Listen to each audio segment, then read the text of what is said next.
Hi one ఎలా ఉన్నారు అందరూ? పార్ట్ 1 చూసొచ్చారా? లేకపోతే ఈ వీడియో కింద లింక్ చేస్తాను, ఒకసారి చూసేయండి.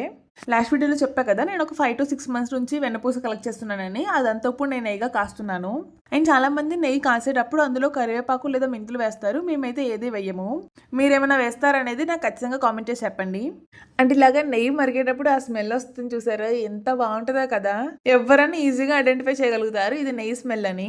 అండ్ మా పాపకి మా అమ్మ కాసి పంపిస్తారు నెయ్యి, గేదె నెయ్యి. నేను అదే యూస్ చేస్తాను తను రెగ్యులర్గా. అండ్ మేము ప్యాకెట్ నెయ్యి యూస్ చేస్తాము, నందిని వాళ్ళది. ఎప్పుడైనా అమ్మ వాళ్ళు పంపించిన నెయ్యి అయిపోతే దానికి బ్యాకప్ గా ఉంటుందిలే, ప్యాకెట్ నెయ్యి యూస్ చేయడం ఎందుకని ఇంకా తన కోసం డీప్ ఫ్రిడ్జ్ లో స్టోర్ చేశాను. చూసారు కదా, నెయ్యి అయితే కాగిపోయింది. నేను ఇంకా దాన్ని వడగట్టుకుంటున్నాను.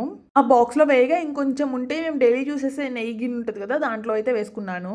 నేను తీసుకునే హాఫ్ పాలల్లో వచ్చి కొంచెం మీగని కలెక్ట్ చేసి దాన్ని వెన్నపూసగా చేసి దాన్ని నెయ్యిగా కరిగించి ఇదంతా పెద్ద ప్రాసెసే. సో నేను అందుకే కొంచెం ఎక్కువ కలెక్ట్ అయినప్పుడే ఈ ప్రాసెస్ స్టార్ట్ చేస్తాను. సరే కానీ నెయ్యి ఎంత క్వాంటిటీ వచ్చి ఉండొచ్చు అనుకుంటున్నారు?